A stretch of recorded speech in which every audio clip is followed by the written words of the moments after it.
art curator Sadia Mizan. Sadia Mizan is a Bangladeshi curator, researcher, and cultural practitioner whose work is grounded in community engagement, heritage, and collective memory. She works at the intersection of art, social practice, and knowledge production with a strong focus on participatory methodologies. Her practice examines how stories are produced, preserved, and shared, particularly through lived experience, local narratives, and collaborative processes. She completed her postgraduate studies in graphic design at the Faculty of Fine Arts, University of Dhaka. She later earned an M.Lit in Museum Studies from the University of Aberdeen in Scotland, which deepened her engagement with questions of museums, archives, and cultural infrastructure. Early in her career, she worked across a range of roles including creative direction, coordination, research, and arts management. This diverse professional background continues to inform her curatorial approach, which combines design thinking, research, and community led practice. A significant part of Sadia Mizan's work is dedicated to decentralizing cultural infrastructure. In 2012, she founded the Uronto Artist Community, an artist led initiative that supports international art exchange and grassroots creative practices across Bangladesh. She is also a founding trustee of Art Initiative Bangladesh, established in 2018 as a network for aesthetic practice and dialogue. Between 2020 and 2023, she served as an artist facilitator for the Rohingya Cultural Memory Center by UN Migration, IOM. Sadia Mizan's curatorial projects often respond to social, historical, and environmental contexts. Her exhibitions include Recollected, which explored architectural heritage and memories of the Sunamganj region in Bangladesh, and 36 July, a research-driven exhibition in Stuttgart that reflected on student movement and political archive in Bangladesh. She has also co-curated Desertification, an exhibition focused on climate change and ecological narratives. In 2024, she was a fellow at the Academie Schloss Solitude in Germany, and she was a Commonwealth Shared Scholar from 2024 to 2025. আপনার কাছে আপু লোকশিল্প বলতে কি বোঝায় আর আপনি কিভাবে লোকশিল্পকে ব্যাখ্যা করবেন? সো ফোক আর্টের যেই যদি সংজ্ঞা বলতে হয় কিংবা আমার আন্ডারস্ট্যান্ডিং সেটা প্র্যাকটিক্যাল এক্সপিরিয়েন্সের জায়গা থেকে যদি বলি, নট যে বইয়ে কি ডেফিনেশন আছে কিংবা কিছু কাদেরকে বলা হচ্ছে, প্র্যাকটিক্যাল জায়গা থেকে যেটা আমি দেখছি, মিডল ক্লাসের নিচে যেই শ্রেণী জনগোষ্ঠী তাদের যে প্র্যাকটিস, তাদের যে art practice, basically cultural practice, সেটাকে এক ধরনের একটা ফ্রেমে ফেলা হয়েছে, একটা ছকে ফেলা হয়েছে, সেটাকে ফোক আর্ট বলি।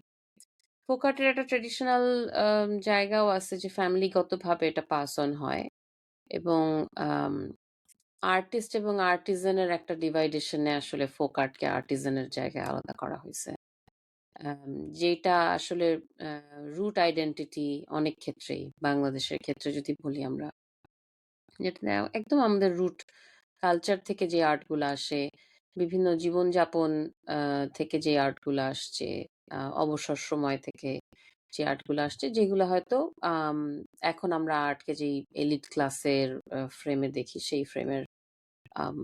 সেই ফ্রেমের বাইরে, অনেক বাইরে একটা সার্টেন ক্লাসগত আর্টকে ফোক আর্ট হিসেবে আইডেন্টিফাই করা হয়েছে, এক ধরনের সাপ্রেস করার মতো ব্যাপারটা। ফোক আর্টের আসলে ইটসেলফ কোনো আর্ট নাই অ্যাজ এ ফোক আর্ট, একটা সেকশন অফ আর্টকে একটা মার্জিনে ফেলার জন্য এই লোকশিল্প বলতে যেই জায়গাটা, একটা সার্টেন ক্লাসের আর্টকে ফেলা হয়েছে, সেই জায়গা থেকে আমি আসলে ফোক আর্টকে চিনি ওইভাবে, যে এই আর্টগুলোকে ফোক আর্ট বলা হচ্ছে। আপনার কাছে আপু ব্যক্তিগতভাবে বাংলাদেশের ফোক আর্টের অর্থটা কি?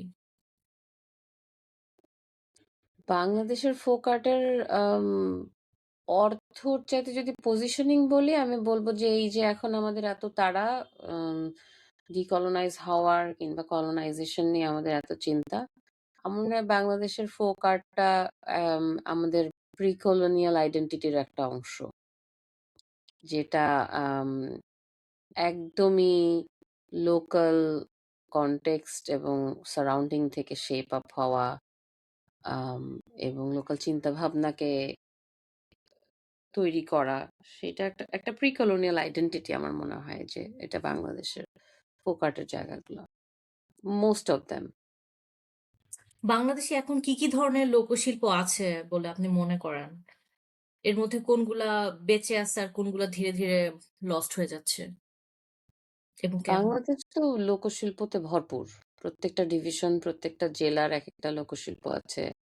আম, জিও মানে জিওগ্রাফিক পজিশনের জায়গা থেকেও এক একটা লোকশিল্প, আমাদের ন্যাচারাল রিসোর্সের জায়গা থেকে, আম, বিভিন্ন প্র্যাকটিসের জায়গা থেকে, রিচুয়ালস এর জায়গা থেকে প্রচুর লোকশিল্প আছে। সেটা হোক মাটির সরা হোক, হাঁড়িতে রং করা হোক, নকশিকাঁথা হোক, আহ, মানে টেনজিবল ইনটেনজিবল দুই ফর্মেই আছে। নকশিকাঁথা যেমন টেনজিবল ধরতে পারি, বিভিন্ন ধরনের টেনজিবল এলিমেন্টের ভিতরে এগুলো, এবং ইনটেনজিবল আমাদের আছে যে সঙ্গীত, রিচুয়াল, প্র্যাকটিস, পূজা পার্বণ, এইসব জায়গা থেকেও প্রচুর লোকশিল্প আছে। সেটা বাউল সং হোক কিংবা অন্যান্য বিয়ের গীত হোক, সেই জায়গাগুলাও লোকশিল্পের আন্ডারে। তো আমাদের ভাস্ট একটা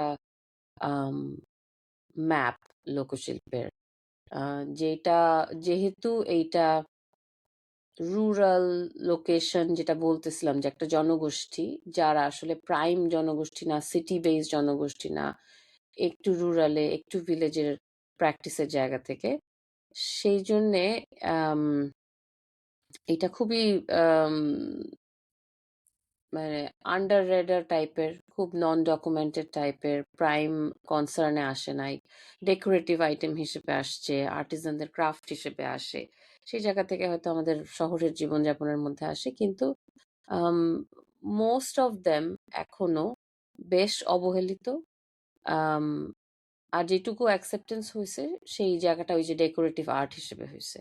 আসলে আর্ট হিসেবে প্রিজার্ভেশনের জায়গা এখন অনেক অনেক ফোক আর্টে আমাদের কাজের জায়গা আছে। শীতল পাটি আছে, বোনা, সেলাই, আম, তৈরি করা মাটির জিনিস, লোহার জিনিস, প্রত্যেকটা ম্যাটেরিয়ালে আমাদের প্রচুর ফোক আর্ট আছে। টেক্সটাইলের জায়গা থেকে যদি আমরা দেখি, সেখানেও আমাদের প্রচুর আসলে আমাদের ট্রেজার আছে, যেগুলোকে আমরা সংরক্ষণ করতে পারতেছি না, যেগুলোর মোটিভেশন রাখতে পারতেছি না, কিভাবে আসলে আর্টিজানদেরকে সাপোর্ট করা দরকার, সেই জায়গা থেকে অনেক অনেক ধরনের ফোক আর্ট আমরা অরিজিনালিটির জায়গা থেকে হারাই ফেলতেছি। কোন কোন অঞ্চলে কোন কোন লোকশিল্পের জন্য বিখ্যাত? এইটা তো একটা বিশাল চার্টের ব্যাপার বের করা। নকশিকাঁথা যদি ধরি, লোকশিল্প এক একটা উপরের দিকে, নর্থে এক ধরনের নকশিকাঁথা আছে, সাউথে এক ধরনের নকশিকাঁথা আছে। এবং এই রিভারাইন কান্ট্রির যেই ক্রাইসিসটা, এই নদী ভাঙনের জন্য একদল মানুষ মুভ করে এক জায়গা থেকে আরেক জায়গায়, এবং তারা তাদের সাথে এই এই ফোকারটাকে ক্যারি করে। আবার নদী ভাঙনের কারণে এই কমিউনিটি মুভ করার কারণে চাষাবাদ, বসবাস, অনেক কিছুই মুভ করতেছে, চেঞ্জ করতেছে। এই আম, কোথায় চাল চাষ হচ্ছিল, কোথায় চালের চাষাবাদ হচ্ছিল, সেখান থেকে পিঠা কানেক্টেড, পিঠার সাথে পিঠার নকশা কানেক্টেড, সেটাও একটা ফোক আর্ট। এবং তাদের জীবনযাপনের সাথে যে গানগুলা কানেক্টেড, সেটা জেলের গান হোক, ভাওয়াইয়া হোক, ভাটিয়ালি হোক, সেগুলো কানেক্টেড, তারা মুভ করে। সো এখন আসলে জিওগ্রাফিক্যাল ম্যাপিংটা খুব কমপ্লিকেটেড, আর এখন আমার একদম ধরে ধরে বলতে গেলেও ডিফিকাল্ট হবে। কিন্তু আম, কিছু কিছু এরিয়াতে স্পেসিফিক ক্যারেক্টার তৈরি হয়েছে। নকশিকাঁথা যেমন নর্থেও আছে, সাউথেও আছে, দুই ধরনের আছে।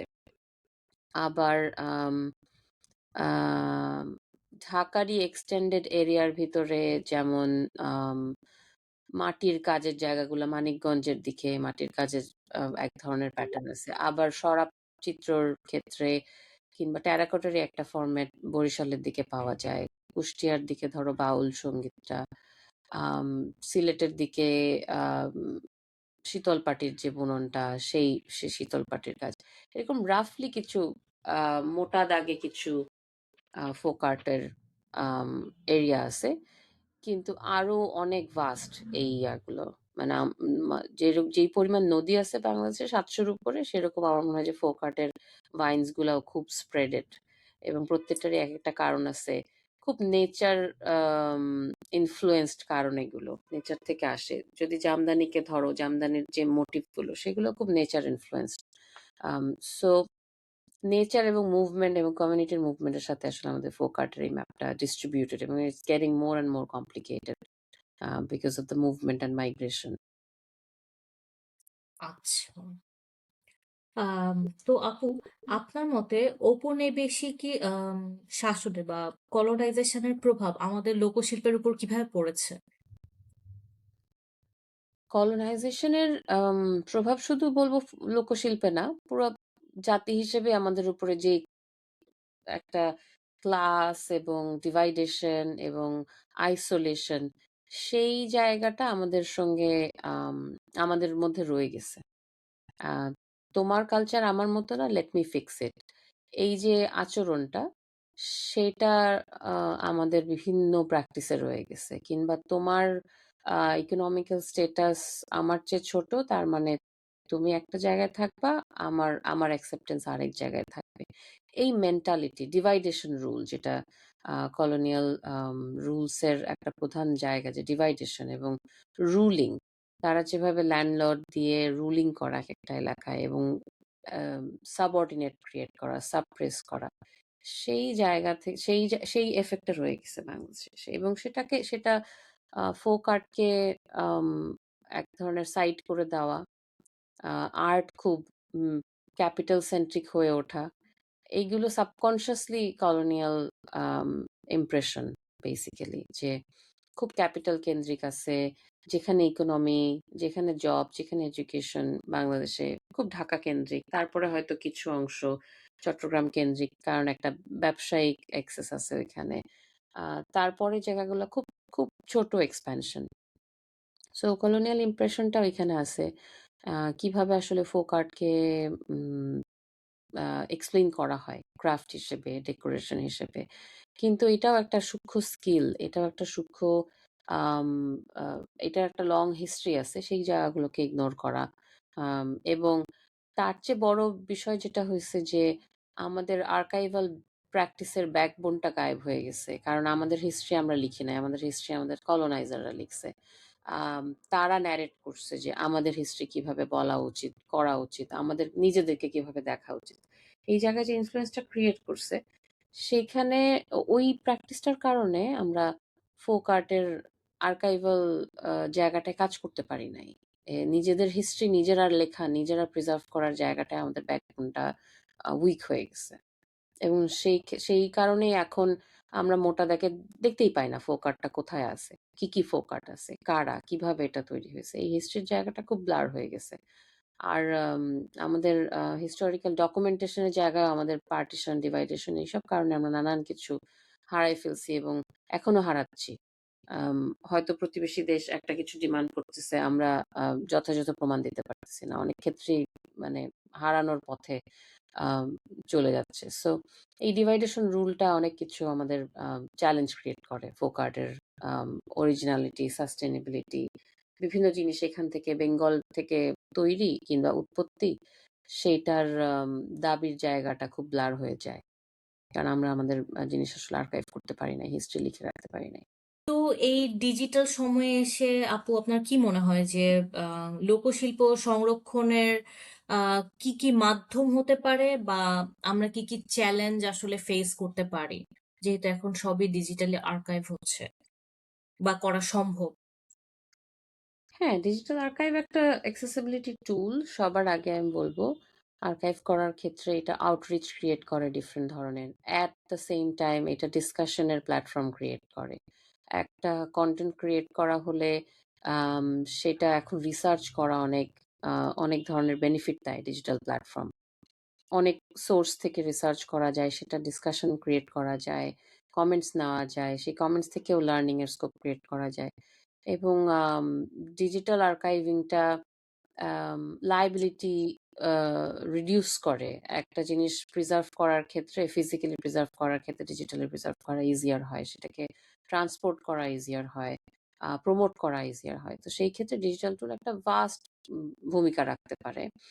আম, আবার যারা ফোকাটটা করতেছে তাদের কাছে ডিজিটাল টুলসটা এখনো নতুন।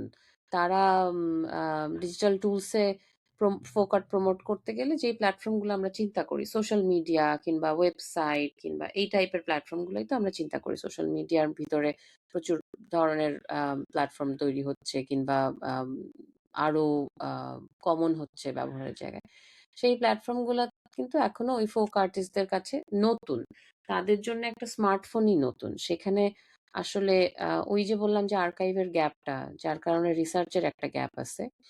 তো তাদের কাছে রিচ করা, তাদের কে ইনক্লুসিভ রেখে প্রেজেন্ট করা, সেই সেই প্ল্যানিং এর জায়গাটা খুব ভাইটাল। যে তাদেরকে আমরা মডার্নাইজ করতে গেলে আসলে হবে না। তারা যে কাজটা করতেছে সেটা তারা আর্টিস্ট হিসেবে যে কাজটা করতেছে সেটাতেই তাদের প্র্যাকটিস আসলে বেটার।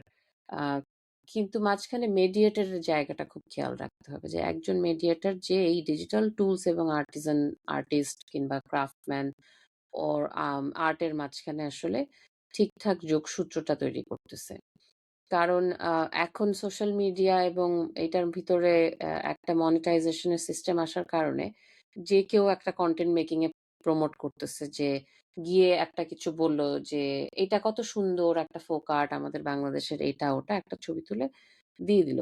কিন্তু সেইখানে একটা খুব এথিক্যাল এথিক্যাল এবং স্ট্র্যাটেজিক পয়েন্ট অফ ভিউ রাখা দরকার, যে উদ্দেশ্যটা হচ্ছে এটাকে প্রিজার্ভ করা, এটাকে প্রপারলি প্রমোট করা, নট জাস্ট একটা কন্টেন্ট বানানো এবং সেটা থেকে মনিটাইজেশন করা। কারণ ডিজিটাল কন্টেন্ট বিভিন্ন দিকে ছড়ায় যেতে এখন মুহূর্তও লাগে না। সো যদি একটা ভুল রিসার্চ ছড়ায় যায় তাহলে ওইটাই আমাদের ইমপ্রেশন হবে। একে তো আমাদের আর্কাইভ নাই, তারপরেও যদি ভুল আর্কাইভ হয়, সেইটা ডিজিটাল কন্টেন্ট কোথা থেকে কোথায় চলে যায়, কোথায় ডাউনলোড করে কে প্রিজার্ভ করবে, সেই কন্ট্রোলটা থাকে না সাধারণত। হ্যাঁ, সেন্সরশিপের জায়গাগুলা খুব ব্লার। তো সেইখানে এই কনসিয়াসনেসটা এবং রেসপেক্টফুল অ্যাপ্রোচটা খুব জরুরি, এবং রিসার্চটা খুব জরুরি। যে জাস্ট বিকজ একটা কন্টেন্ট বানানো সহজ হয়ে গেছে বলেই একটা হুট করে বানানোর থেকে রিসার্চের জায়গাটা খুব জরুরি। আমাদের যাও টুকটাক রিসার্চ আছে ফোক আর্টে কিংবা এই জোনটা ধরে, সেগুলো হয়তো খুব আম, লিখিত জিনিসপত্র যেগুলো রিপাবলিশ হয় নাই ঠিক মতো। সেই জায়গাগুলোকে একটু ঘাটাঘাটি করা। কারণ সহজ উপায় হইতে পারে, হ্যাঁ, যে গেলাম একটা জায়গায় আর্টিজানের সঙ্গে একটুখানি কথা বললাম, হয়ে গেল। কিন্তু সেইটার ম্যাপটা চেক করা। কেউ যদি নর্থে গিয়ে একটা নকশিকাঁথার আর্টিজানের সাথে কিংবা নকশিকাঁথা করে এমন একজন কারিগরের সাথে কথা বলল কিংবা আর্টিস্টের সাথে কথা বলল, আম, এবং ওটাকে রিপ্রেজেন্ট করলো যে এটাই বাংলাদেশি নকশিকাঁথা, তাহলে কিন্তু সাউথের পুরা প্র্যাকটিসটা ইগনোর হয়ে যাবে। আবার মৃৎশিল্পর ক্ষেত্রে বিভিন্ন ধরনের প্যাটার্ন আছে। একেকটা জায়গায় একেক ধরনের মৃৎশিল্পের প্রভাব একরকম। জুট আমাদের বিশাল একটা ম্যাটেরিয়াল, সেটা জুট উইভিং দিয়েও অনেক ধরনের ফোক আর্ট তৈরি হয়েছে। বিশাল একটা ইকোনমির পার্ট এটা অকুপাই করে। তো বিভিন্ন জায়গায় বিভিন্ন ধরনের ব্যবহার আছে। সেই ম্যাপিংটা করা খুব ক্লিয়ারলি, এবং আম, উদ্দেশ্যটা ক্লিয়ার রাখা, যে আসলেই আমাদের প্রি কলোনিয়াল আইডেন্টিটিটা, আমাদের মানে কালচারাল রুটস এর যে প্র্যাকটিস গুলা, সেইগুলোকে এক ধরনের একটা আর্কাইভালে এবং একটা প্রমোশনে নিয়ে আসা। সেই জায়গাটা যদি ক্লিয়ার থাকে, ডিজিটাল টুলস ভীষণ রকম ভূমিকা পালন করতে পারে। আর এখন তো এআই এর যুগ, যেই ভিজুয়ালটা পাওয়া যাচ্ছে না সেটা ক্রিয়েট করা যায়। একটা সহজেই একটা টেক্সট ক্রিয়েট করা যায়, কিন্তু সেই টেক্সটে অ্যাপ্রোপ্রিয়েট কিনা। আর বাংলা কালচার তো, বাংলা কালচারের অনেক শব্দ আসলে ইংলিশে পাওয়া কঠিন হয়। সেই জায়গাগুলোকে আহ, একটু চিন্তা করে খুব থটফুলি প্লেস করা প্রয়োজন। ল্যাঙ্গুয়েজগত জায়গা থেকে বাংলা ল্যাঙ্গুয়েজটা একে এক খুবই ডেপথ আছে ল্যাঙ্গুয়েজের, খুব রোমান্টিক কিছু ক্ষেত্রে, এবং ফোক আর্টের বিভিন্ন ডিটেইলিং এই বাংলা ল্যাঙ্গুয়েজেই অ্যাপ্রোপ্রিয়েট হয়। সেটার একটা স্ট্রং রিসার্চ প্রয়োজন হয় রিপ্রেজেন্টেশনের ক্ষেত্রে যে কিভাবে ওটাকে ট্রান্সলেট করা হচ্ছে, ইন্টারপ্রেট করা হচ্ছে। সেই ইন্টারপ্রিটেশনের জায়গাটা খুব জরুরি আমার মনে হয় যে চ্যালেঞ্জ হয়ে দাঁড়াইতে পারে যদি ম্যানেজ না করা হয়। আর যদি ম্যানেজ করা যায় then digital tools can be a big asset. আচ্ছা আপু, অ্যাজ অ্যান আর্ট কিউরেটর আপনি তো অনেক ধরনের ফোক আর্টিস্ট বা আর্টিজানদের সাথে হয়তো মিশছেন। আম, তাদের এই নিজস্ব সত্তাটার ব্যাপারে, যেহেতু তাদের এটা নিজস্ব একটা আইডেন্টিটি, এটার ব্যাপারে তাদের ধারণাটা কি? তারা কি নিজেদের সম্পর্কে ক্লিয়ার যে তারা যেটা করতেছে সেটা ফোক আর্ট, এবং তারা মানে মানে ফ্যামিলি টু ফ্যামিলি কিংবা হচ্ছে গিয়ে জেনারেশন টু জেনারেশন যেটাকে আপনাকে ওরা সাপ্লাই করতেছে বা ইন্ট্রোডিউস করতেছে, সেটার ওয়েটা কি ঠিক আছে বলে আপনি মনে করেন? এটা ঠিক থাকার জায়গাটা আসলে কতটুকু কমেন্ট করা উচিত আমি জানি না। কিন্তু আমার মনে হয় না যে আমি ফোক আর্ট মানে যাদেরকে আমরা ফোক আর্টিস্ট বলে আসলে একটা একটা সাইট করতেছি, তারা নিজেদেরকে আমি তাদেরকে নিজেদের মুখ থেকে শুনি নাই যে তারা নিজেদেরকে ফোক আর্টিস্ট বলতেছে। একটা রিক্সা পেইন্টার নিজেকে রিক্সা পেইন্টারই বলতেছে। সে নিজেকে ফোক আর্টিস্টের থেকে বলছে রিক্সা পেইন্টার। একজন যে আম আ মাটির হাঁড়িতে নকশা করে আম মাটির হাঁড়ির শিল্পী সে, পাটি শিল্পী যে পাটি বানাচ্ছে। সো ওইভাবে তাদের নিজস্ব স্কিলের জায়গাটাই তারা নিজেদের আইডেন্টিটিটা করে। তারা কিন্তু সেগমেন্টাইজ করতেছে না। তারা কোনোদিন করেও নাই। অন্য একটা শ্রেণীর মানুষ তাদেরকে ফোক আর্টিস্ট হিসেবে আসলে আইডেন্টিফাই করতে চায় কিংবা কনজিউমারিস্ট ওয়ার্ল্ড এ আসলে তাদেরকে ফোক আর্টিস্ট হিসেবে একটা আইডেন্টিফাই করা। তারা নিজেদেরকে ওই শিল্পীটাই বলে যে generation to generation pass on হয়ে আসছে। আমার বাবা কাঁসা পিতল নিয়ে কাজ করতেন। আমি তার কাছ থেকে শিখছি। যদিও সেটা কমে আসতেছে। কারণ আম এই ক্যাটেগরির আর্ট গুলার সাস্টেনেবিলিটি, মার্কেট অ্যাপ্রোচ কিংবা লাইভলিহুড এর জায়গাগুলা কমে আসতেছে। সো মোটিভেশন কমে যাচ্ছে কারেন্ট জেনারেশনের জায়গা থেকে। আম যে এই পেশায় থেকে আসলে তাদের সাস্টেইন করা সম্ভব না। লিভিং কস্ট বেড়ে যাচ্ছে। সেই জায়গায় তারা করতে পারে না। অনেক ক্ষেত্রে ম্যাটেরিয়াল সোর্সিং ডিফিকাল্ট হয়ে যাচ্ছে। সেই জায়গা থেকে তারা করতে পারে না। এনভায়রনমেন্টাল চেঞ্জ এর কারণেও অনেক ধরনের ম্যাটেরিয়াল দিয়ে তারা কাজ করতে পারে না। ন্যাচারাল রং ব্যবহার হয় আমাদের most of this kind of folk art এ। সেই ন্যাচারাল রং দিয়ে তো আর এখন কাজ করতে পারে না তারা। আম টেকসই করতে হয় তাদের মার্কেটে টিকে থাকতে হইলে। নতুন অন্য ধরনের রং ব্যবহার করতে হয়। আ সো ওই নানান জায়গা থেকে তাদের আম বিভিন্ন চ্যালেঞ্জ। অ্যা সো ওনারশিপ এর জায়গাটা একটু নড়ে যাচ্ছে মোটিভেশন এর জায়গাটা না থাকাতে। তাদেরকে হুম। মোটিভেট করার জন্য যে স্বীকৃতিটা দরকার, কিছু আর্টে হয়তো আমরা পাচ্ছি। আমার সব ধরনের ফোক আর্টিস্টদের সাথে আ খুব গভীরভাবে যে কাজের জায়গা হইছে তা না। কিন্তু যেহেতু আমি ঢাকার বাইরে কেন্দ্রিক জায়গাগুলোতে কাজ করি, আম কালচারাল হেরিটেজ নিয়ে কাজ করি। সেই হেরিটেজের পার্ট হিসেবে আ ফোক আর্টিস্টদের সাথে, আর্টিজানদের সাথে লোকাল যারা যে প্র্যাকটিস গুলা আছে, তাদের সাথে কাজ করতে গিয়ে এই এই উপলব্ধিগুলা হওয়া আসলে। আ যেমন ডিরেক্টলি রিক্সা পেইন্টিং এর সাথে কাজ করার ক্ষেত্রে মিউজিয়াম কালেকশন এ যখন রিক্সা পেইন্টিং যায় আমাদের বাংলাদেশ থেকে ইউকে তে, তখন একটা রিক্সা পেইন্টার এবং কন্টেম্পোরারি মডার্ন আর্টিস্টদের কোলাবোরেশন এ যখন আমরা কাজ করি, আম তখন রিক্সা পেইন্টারের কিন্তু আম মনোযোগটা আমি কিংবা কন্ট্রিবিউশনটা রিক্সা পেইন্টিং এই আ ছিল এবং আম সেখানে আমরা একটা লার্নিং ক্রিয়েট করার চেষ্টা করছি যে মডার্ন আর্টিস্টদের যে লার্নিংটা। কারণ রিক্সা পেইন্টিং এর একটা ধরন আছে। এইটা যেভাবে দেখা হয় যে খুব কালারফুল, খুব ডেকোরেটিভ একটা পেইন্টিং। আ একটু চকচকে। কিন্তু এটার যে সূক্ষ্ম স্ট্রোক, এটার কালার কম্বিনেশনটা কিভাবে তারা করতেছে, ড্রইং এর একটা প্যাটার্ন আছে, সেগুলো কিভাবে তারা তৈরি করতেছে, কি ধরনের নকশা দিচ্ছে, কি বলতেছে সেই ফুলগুলোকে। সবার একটা নাম আছে। রিক্সা পেইন্টারদের যেমন ফুলের একটা নাম থাকে কিংবা একটা ডিজাইনের ধরন থাকে, একটা ময়ূর ডিজাইন, এটার ওটার ডিজাইন। সেরকম আবার শীতল পাটির যে আর্টিজান তার ফুলের একটা নাম আছে। বোনা ফুলের একটা নাম আছে। জামদানির আর্টিস্টের একটা ফুলের নাম আছে। সো সেই আম অভিজ্ঞতাগুলো খুব ইন্টারেস্টিং। আম খুব কাছের থেকে রিক্সা পেইন্টার এর সঙ্গে বিশেষ করে কাজ করা হয়েছে। কিছু মাটির মৃৎশিল্প নিয়ে কাজ হয়, পালদের সাথে কাজ করা হয়েছে স্বল্প স্বল্প দৈর্ঘ্যভাবে। এবং তাদের নিজেদের যে প্রাউডটা, নিজেদের সম্পর্কে যে অ্যাওয়ারনেসটা, সেটা তাদের মোটিভেশনের সঙ্গে কানেক্টেড। সো সেই ওনারশিপের জায়গাটা তাদের খুব ফ্রাজাইল। তারা পছন্দ করে, তাদের একটা তারা জানে যে এটা তারা মানে এটা তাদের একটা অ্যাসেট, কিন্তু যেহেতু এটা অ্যাকসেপ্টেড না, যেহেতু এটাকে আম, আহ, মানে আর্টিজান ক্রাফট হিসেবে এক ধরনের সাইট করা হয়, সেই জায়গা থেকে আসলে তারা ওনারশিপটা ধরে রাখতে পারে না।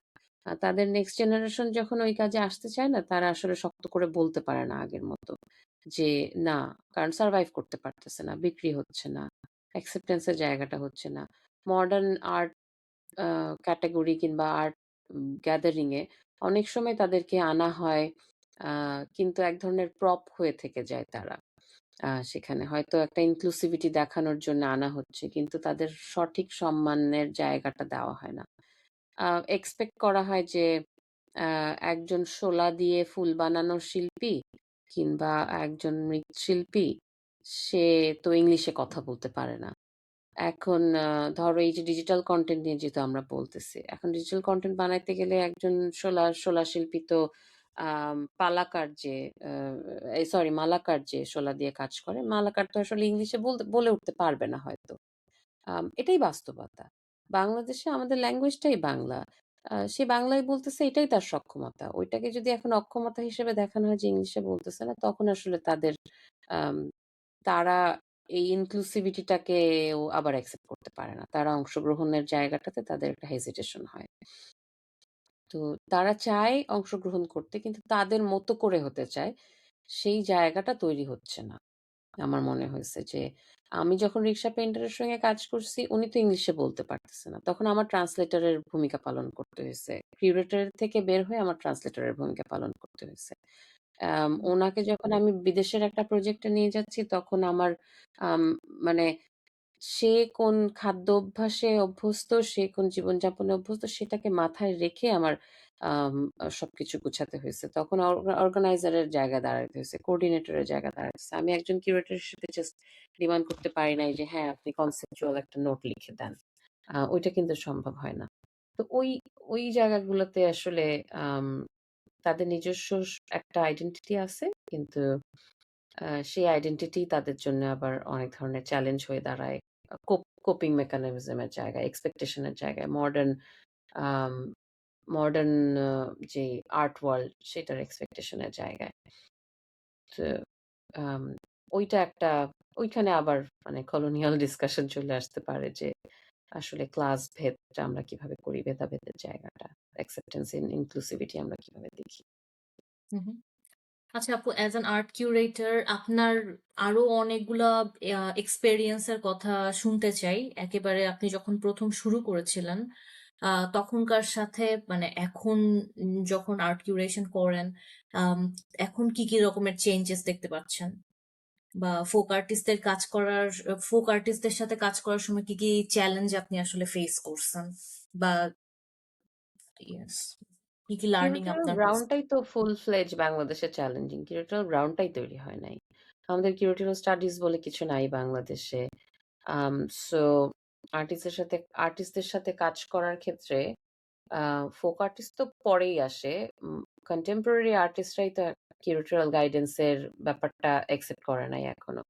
তো সেই ক্ষেত্রে আমার মনে হয় না যে উম, আম, ওই এক্সপিরিয়েন্সটা বলার খুব জায়গা আছে। আহ, আমি আহ, আমার ফোক আর্টিস্টদের সাথে কাজ করার যে জায়গাটা, সেটা এক ধরনের কোলাবোরেশনের জায়গা, যেখানে আমার নিজস্ব যে প্রজেক্ট, উড়ন্ততে যখন আমরা রেসিডেন্সি করি কিংবা ইনিশিয়েটিভের এপিসোড গুলা করি, তখন আমাদের মূল একটা জায়গা হচ্ছে আর্টের থ্রুতে আর্কাইভ করা কালচারাল হেরিটেজ কিংবা যে হেরিটেজ সাইটটাতে যায়। সেইটার সাথে সাথে আমরা বলি যে সাইট রেসপন্সিভ অ্যাপ্রোচে আমরা যাই, তখন সাইটেরই যেই art culture heritage element material, সেটা নিয়ে কাজ করতে আমরা এনকারেজ করি। যে একটা সাইটের লোকাল বিষয়গুলাই এই সাইটটাকে বেস্ট এক্সপ্লেইন করে। সেই জায়গা থেকে আমরা ওইখানকার যে লোকাল আর্টিস্ট এবং আর্টিজানরা থাকে তাদের সাথে আমরা কানেক্ট করার চেষ্টা করি। সেই সূত্রে আমার বিভিন্ন ধরনের আর্টিস্ট আর্টিস্ট এবং ফোক আর্টিস্ট যাদেরকে আমরা বলতে চাচ্ছি, যদিও আমার আসলে আপত্তি আছে ফোক আর্টিস্ট বলেই করা। আর্টিস্ট কিংবা আর্টিজানদের সাথে কাজ করার আম জায়গাটা হয়। আম এবং সেইটা আম কখনো আর্টিস্টরা একটা এক্সপেরিমেন্টাল কাজ করতে চায়। অনেক ক্ষেত্রেই অনেক আর্টিস্ট আর্টিজানরা আ সেটা অ্যাকসেপ্ট করে, চ্যালেঞ্জটা নেওয়ার চেষ্টা করে। যদি তাদেরকে যথাযথ একটা রেমুনারেশন এর ব্যবস্থা করা যায়, তখন হয়তো তারা রিস্কটা নেয়। কারণ তাদের তো আসলে লাইভলিহুড চালাতে হয় এটা দিয়ে। আবার অনেক ক্ষেত্রেই সেই জায়গায় আসলে এক্সপেরিমেন্টের জায়গাটা করা লিমিটেড হয়ে যায়। কারণ তাদের ওই প্রিভিলেজটাই নাই। তারা কোনোভাবে ওই যে নুন আনতে পান্তা ফুরায় সিচুয়েশন এ জীবনযাপন করে। তাদের একটা কাজ থামায় আরেকটা এক্সপেরিমেন্টাল পুরা সেটআপটা করা সবসময় সম্ভব হয় না। তো ওই চ্যালেঞ্জের জায়গাগুলো আছে। অ্যাজ এ কিউরেটর একটা সে নেওয়ার মতো আ পজিশনে আসলে পুরো আর্ট সিনটাই দাঁড়ায় নাই এখনো। আমাদের আর্ট সিনে কিউরেটরিয়াল প্র্যাকটিসটাই ঠিকমতো সলিডিফাই হয় নাই। মোস্ট অফ দ্যা টাইম আর্টিস্টরা কিউরেটর হিসেবে আম মানে বের হয়ে আসতেছে কিংবা আর্টিস্টরাই কিউরেটর হিসেবে ভূমিকাটা নিচ্ছে যারা আসলে মেডিয়েশন এর জায়গায় কাজ করতে চায়। আমি পার্সোনাল জায়গা থেকে আমার ছিল যে মেডিয়েশন এর জায়গাটা, স্টোরি টেলিং এর জায়গাটায় আমি ইন্টারেস্ট বোধ করছি। নিজের আর্ট ক্রিয়েশন এর চাইতে আমি ওই স্টোরি টেলিং এর জায়গাটাতে ভু মানে মনোযোগ দিতে চাইছি কিংবা এটা আমাকে ভাবাইছে যে আসলে আর্টের আ জায়গাগুলো এই সোশ্যাল স্টোরি গুলো তুলে আনার ক্ষেত্রে আর্ট একটা ভূমিকা রাখতে পারে। সেই জায়গায় কিভাবে একটা কনসেপ্ট কে প্লেস করা যায়। সেই জায়গা থেকে আমার কিউরেটরিয়াল প্র্যাকটিস।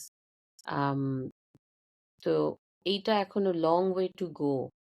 এখনো আমরা আসলে এক্সোটিক হিসেবে ফোক আর্টকে কিংবা আমাদের লোকাল যে art practice, rural areas, outside the capital যেটা, সেটাকে আমরা এখনো এক্সোটিক হিসেবে দেখাচ্ছি। ওনারশিপের জায়গাটা খুব শো অফ এর জায়গায়। আমরা বাইরে গেলে যেই আম নকশি-কাঁথা নিয়ে যেই আম প্রাউডটা দেখানোর চেষ্টা করি এক্সোটিক হিসেবে, আম সেইটা প্যাট্রোনাইজেশন এর জায়গাটা কিন্তু আমাদের লোকালি নাই।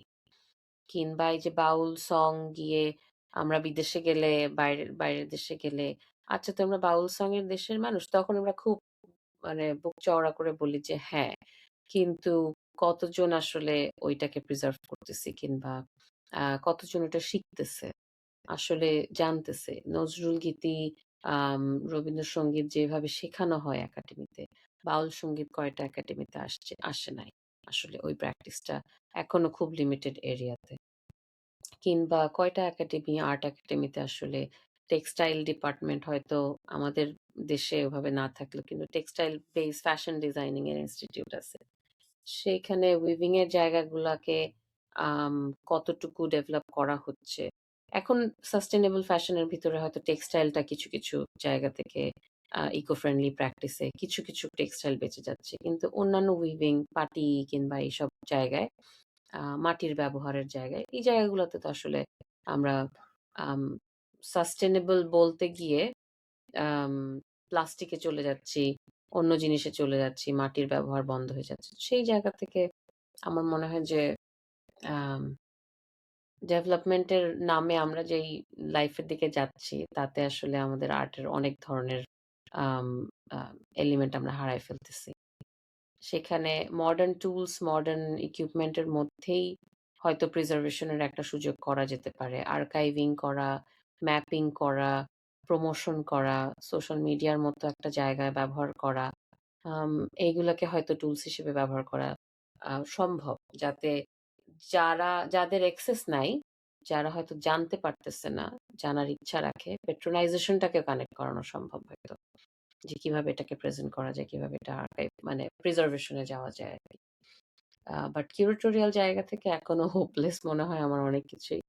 যে আসলে আর এটা কিউরেট করার জায়গাটাও খুব আম আ কি বলবো? এটা স্টোরি টেলিং এর জায়গা আছে। স্টোরি টেলিং টাকে কিউরেট করার স্কোপ আছে। কিন্তু ফোক আর্ট বলতে যেই আর্ট গুলাকে আমরা এখানে আলোচনা করতেছি, সেগুলাকে আসলে কিউরেট করার জায়গাটা খুব লিমিটেড। আম একটা স্কোপ থাকতে পারে যেটা রিক্সা পেইন্টিং এর ক্ষেত্রে আমরা করছিলাম যে রিক্সা পেইন্টিং ছিল তৎকালীন যে সময় রিক্সা পেইন্টিংটা শুরু হয় তৎ ওই সময়কার সোশ্যাল ন্যারেটিভ ওই সময়কার বাস্তবতা নিয়ে রিক্সা পেইন্টিং তৈরি হয়েছিল কিংবা নকশিকাঁথাতে আম মহিলাদের একটা জীবনযাপনের গল্পগুলো আসতো তাদের প্র্যাকটিক্যাল যেই দুঃখ সুখ দুঃখ স্বপ্ন আম ভাবনা সেগুলো আসতো এখনকার দিনে আসলে কি ওই গ্রামের মহিলার বাস্তবতা একই? তার সুখ-দুঃখ স্বপ্ন কি এক? কিংবা রিক্সা পেইন্টিং এ আমরা যেভাবে বর্তমান বাস্তবতাকে নিয়ে আসছিলাম, কন্টেম্পোরারি অ্যাপ্রোচ এর স্টোরি গুলাকে নিয়ে আসছিলাম রিক্সা পেইন্টিং এর আদলে। কিন্তু স্টোরি টেলিং টা ছিল কন্টেম্পোরারি। কারণ এগুলো সোশ্যাল কন্টেম্পোরারি ন্যারেটিভ নিয়েই তৈরি। তো সেখানে ওই জায়গাটা হয়তো কিউরেট করার জায়গা থাকে। কিন্তু সেটাও এখনো মনোভাবের জায়গাটা খুব লিমিটেড, খুব ন্যারো, খুব ক্লাসিক্যাল। এখন যদি আমি কন্টেম্পোরারি স্টোরি নিয়ে নকশিকাঁথা করতে যাই, হয়তো অনেকেই বলবে যে, "না, নকশিকাঁথা শুধু আগের হাতি-ঘোড়া মোটিভেই থাকতে হবে। আম কন্টেম্পোরারি করা হয়তো প্রবলেমেটিক হতে পারে।" সেই একটা তর্ক থাকে অনেক সময়। আম কিন্তু সেটা আমাদের আসলে উতরায় আসতে হয় এক ধরনের। তো স্টোরি টেলিং এর জায়গাটা কিউরেট করা যায়। আর্টের জায়গাটা না। এবং সেটাই আসলে হওয়ার কথা। এই পুরা কিউরেটরিয়াল প্র্যাকটিসটাই তো একটা কলোনিয়াল ন্যারেশন বাংলাদেশে আসলে। কিউরেটরিয়াল প্র্যাকটিসটা টু কেয়ার ফর আর্ট মানে এই আর্টিস্টিক প্র্যাকটিসটাকে কেয়ার করা। সেটাকেই আমরা আসলে ওয়েস্টার্নাইজ একটা কনসেপ্ট চিন্তা করি যে করে একটা উম মানে ভীতিকর সিচুয়েশন এ নিয়ে গেছি যে আর্ট এলিট লেয়ারের কাজ এবং একটা দাঁত ভাঙা ইন্টারপ্রিটেশন হতে হবে। স্টোরি টেলিংটা খুব ভয়াবহ হইতে হবে, হাই ক্লাস। আম সেই জায়গাটায় আমার এখনো অনেক কাজ করার জায়গা আছে আমার মনে হয়।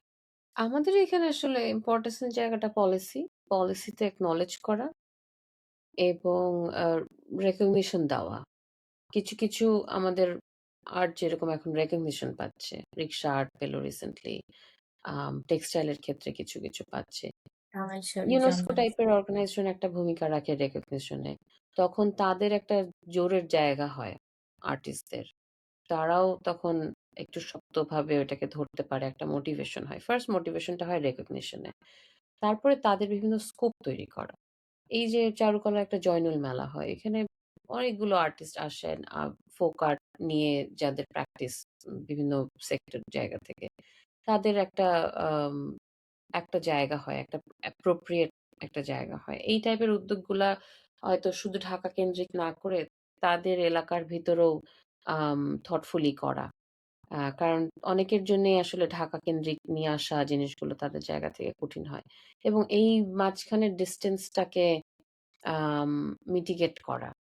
তাদেরকে যাতে মুভ না করতে হয় মাঝামাঝি মিডিয়েটর সেট করা যারা আসলে এক্সপ্লয়েট করবে না ব্যাপারটাকে কিন্তু ওটাকে প্রেজেন্ট করবে কিছু এনজিও কিছু বেসরকারি উদ্যোগে হয়তো তো মানে বিক্রি করা হচ্ছে একটা certain kind of art but প্রচুর আইডিয়া মেকার দরকার যারা এই কনসেপ্ট গুলোকে ডিজাইন করবে এবং সেগুলোকে আসলে হাতের নাগালে নিয়ে আসবে যাতে এগুলোকে অ্যাকসেপ্টেন্স এর জায়গায় আরো দাঁড় করানো যায় এবং এদের হিস্ট্রি গুলাকে অ্যাকনলেজ করা একাডেমিক রিসার্চে আনা একাডেমিক ডিসকাশনে আনা এবং এবং তারপরে তো ওই যেটা বললা যে সোশ্যাল মিডিয়ার বাইরে এই অ্যাপ্রোচ গুলা ফিজিক্যাল অ্যাপ্রোচে আর কি হুম, হুম। এগুলাকে রিঅ্যাপেয়ার করা এগুলা খুব রুরালে চলে গেছে আউটস্কার্টে রয়ে গেছে সেগুলোকে রিঅ্যাপেয়ার করা মাঝখানের মধ্যবর্তী জায়গায় কাজটা করা কন্টেন্ট ইন্টারপ্রিটেশন প্রিজার্ভেশন প্রমোশন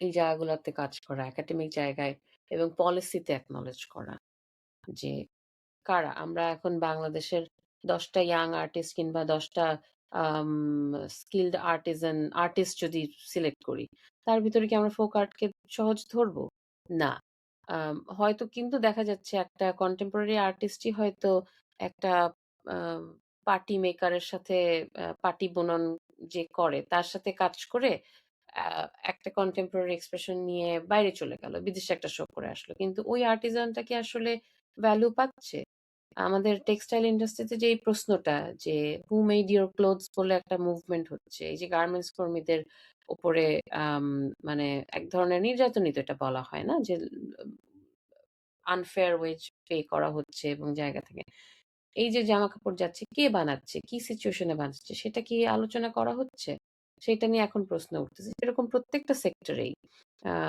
যারা কাজ করতেছে আহ, তাদের জায়গাটাকে তুলে ধরা তাদের বাস্তবতাকে তুলে ধরা এবং তাদেরকে একটা সমান জায়গায় নিয়ে আসা যে আমাদের এত ন্যাশনাল ন্যাশনাল এক্সিবিশন হয় কিংবা এশিয়ান হয় সেখানে কতটুকু তাদের জায়গা থাকে তাদেরকে কিভাবে কাউন্ট করা হয় আমরা এই ফোক আর্ট ক্যাটাগরি করছি কিন্তু ফোক আর্টের ক্যাটাগরিকে কি আবার অ্যাকসেপ্টেন্সে নিয়ে আসছি ইনক্লুসিভ জায়গায় আমরা মানে ইনক্লুসিভ এটা ওই ওই ওই ওই ক্যাটাগরিটাই যদি ধরা হয় তাতেও কি ইনক্লুসিভ সেই জায়গাগুলা আমার মনে হয় যে এখনো করা সম্ভব কিংবা করলে তাদের এক ধরনের মোটিভেশনের জায়গা আসবে কিংবা সাস্টেইন আহ, করা সম্ভব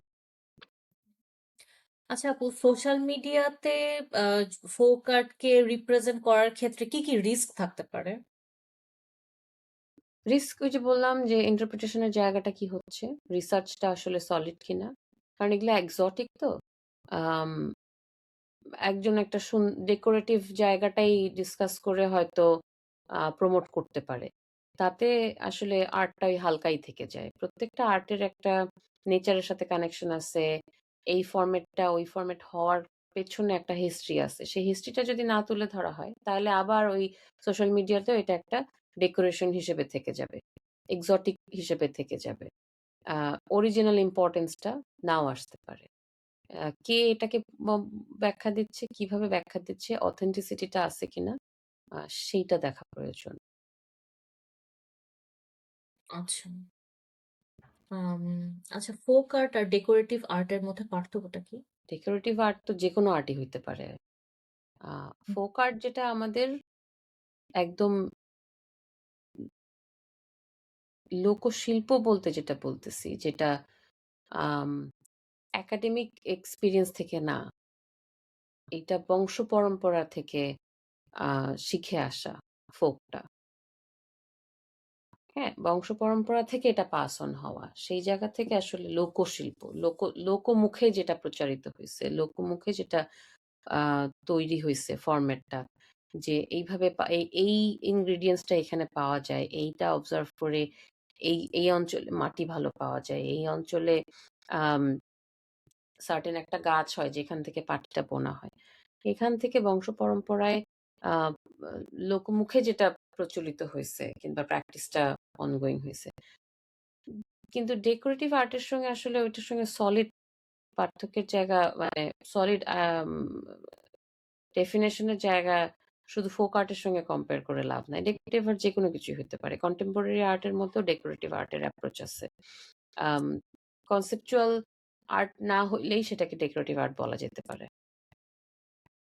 এখন আচ্ছা।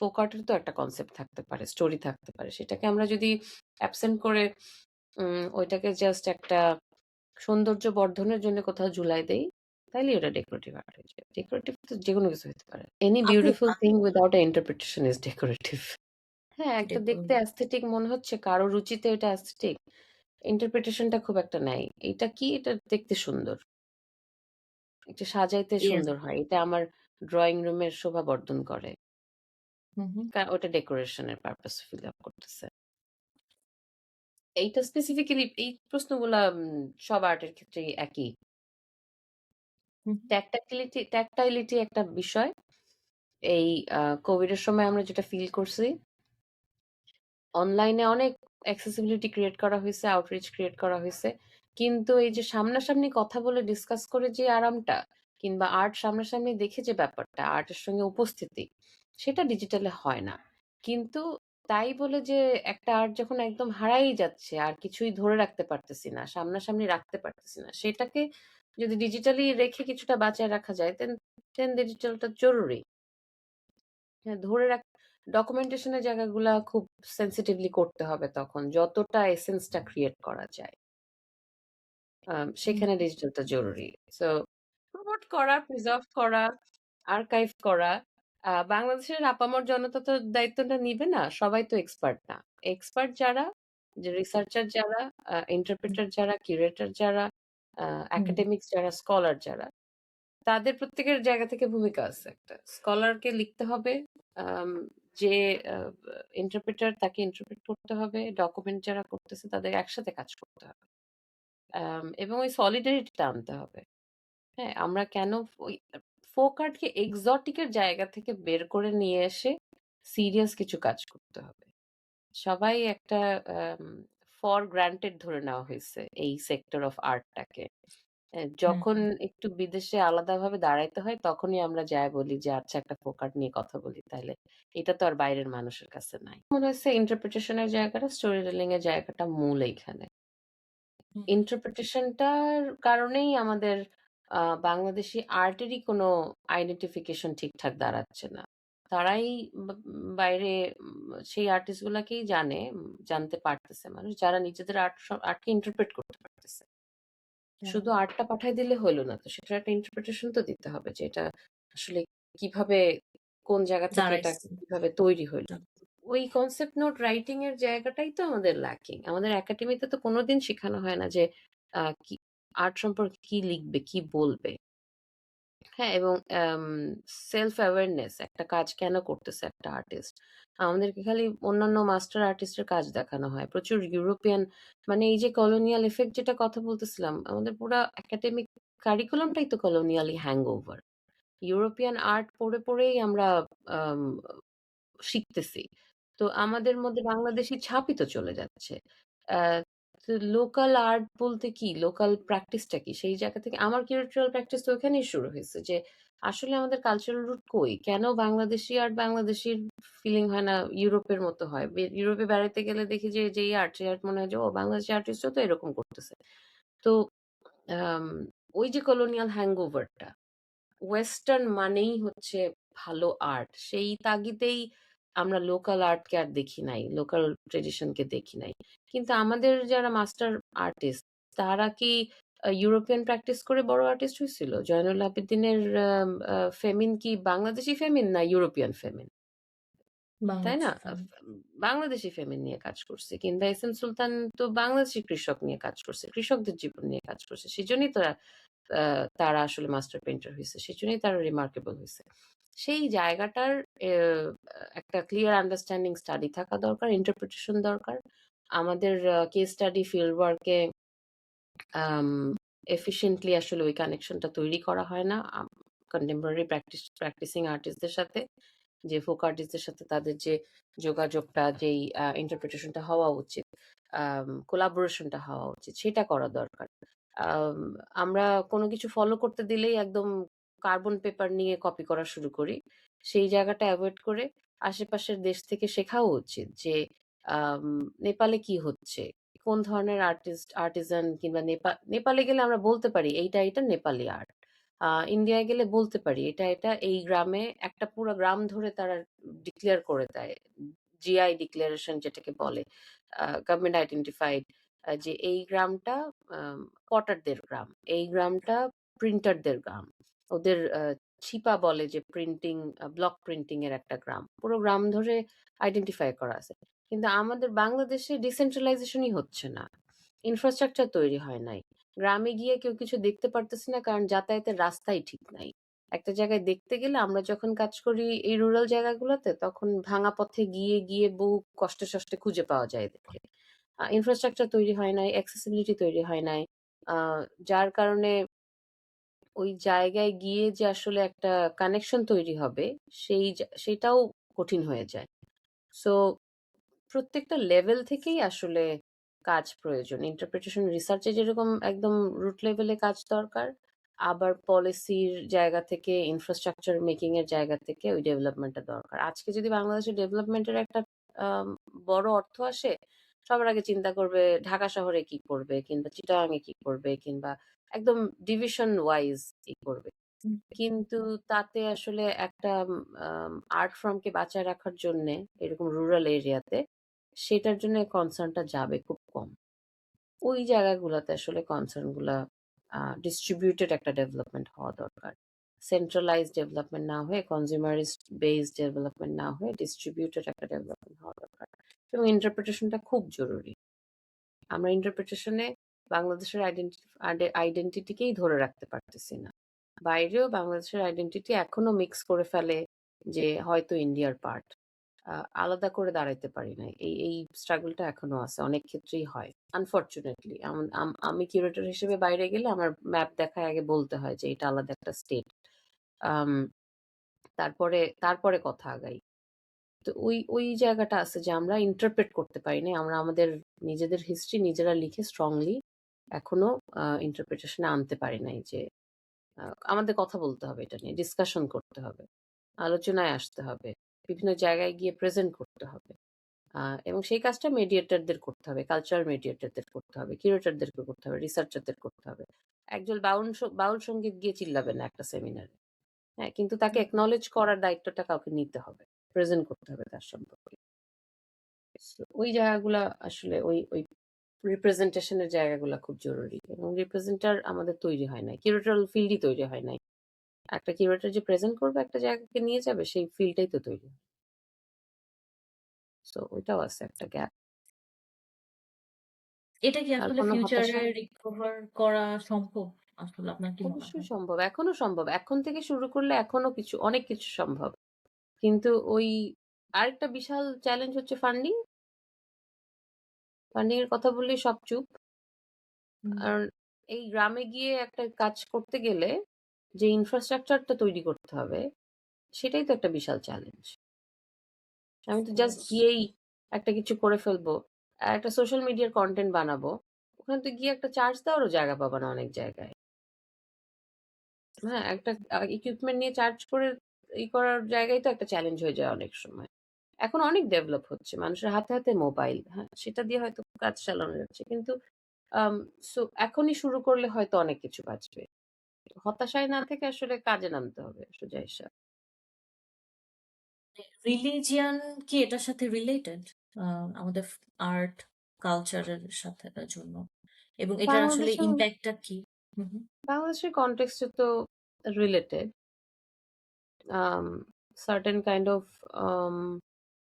আর্টকে রিলিজিয়াসলি অ্যাকসেপ্ট করা হয় বেশি, আবার কিছু কিছু আর্টকে একটু অন্যভাবে দেখা হয়। সরা পেইন্টিং এ যেমন সরার একটা ব্যবহারিক জায়গা আছে, পুজোতে ব্যবহার করা, সেটার একটা কালচারাল হিস্ট্রি আছে। আবার অন্যান্য অনেক অনেক আর্টের ক্ষেত্রেই একটা কালচারাল হিস্ট্রি আছে যেটাকে আমরা তো কান্ট্রি হিসেবে একটু রিলিজিয়াস প্রেশার আছেই ফিগারেটিভ কাজে। আম সেটা মুসলিম আর্ট হিস্ট্রির ক্ষেত্রেও ন্যাচারাল মোটিভ এবং জিওমেট্রিক মোটিভই আম বেশি প্রমোট হয়। ফিগারেটিভ কাজের জায়গাগুলো প্রমোট আ হয় নাই কিংবা করা হতো না। একটা ভাস্ট চেঞ্জ দেখা যায় আম ডিজাইনের ক্ষেত্রে, আর্টিজানদের ক্ষেত্রে যে আম রিলিজিয়াস কারণে ন্যাচারাল এবং জিওমেট্রিক ফর্মের যে ইনফ্লুয়েন্সটা। সো সেই জায়গায় কিছু লিমিটেশন আছে। কিন্তু আমার মনে হয় যে বাংলাদেশী ক্ষেত্রে এখনো আমরা কালচার হিসেবে এদেরকে দেখা, not without the religious point of view. Pressure. এখনো একটা স্কোপ আছে বিশাল, যে এটা একটা কালচারাল হেরিটেজ। আম সো ওই ওই জায়গাটা একটা একটা চেঞ্জ তো আছে এবং রিলিজিয়াস প্রেশারটা তো আসলে পলিটিক্যাল সিচুয়েশনের সঙ্গেও এখন অনেকটা রিলেটেড বাস্তবতার সাথে। আম কিন্তু আমার মনে হয় যে একটা ভাস্ট অংশ আছে যেটা আসলে রিলিজিয়াস কোনো এফেক্টের বাইরেই রাখা সম্ভব হুম, হুম। অনেক ক্ষেত্রেই। হুম, হুম। কারণ আমাদের খুব নেচার ইনফ্লুয়েন্সড আর্ট, যে লোকাল আর্ট গুলো আমাদের। থ্যাংক ইউ সো মাচ আপু আজকে আমাদেরকে সময় দেওয়ার জন্য। অস্তিত্বর পেজ থেকে আপনাকে অনেক অনেক ধন্যবাদ। আপনার কাছ থেকে আমরা আসলে লোকশিল্প সম্পর্কে, বাংলাদেশের লোকশিল্পের বর্তমান সিচুয়েশন সম্পর্কে এবং এটাকে আমরা কিভাবে আসলে আরো বেশি প্রিজার্ভ করতে পারি সেটার ব্যাপারে জানলাম। আম আপনার জন্য অনেক অনেক শুভকামনা।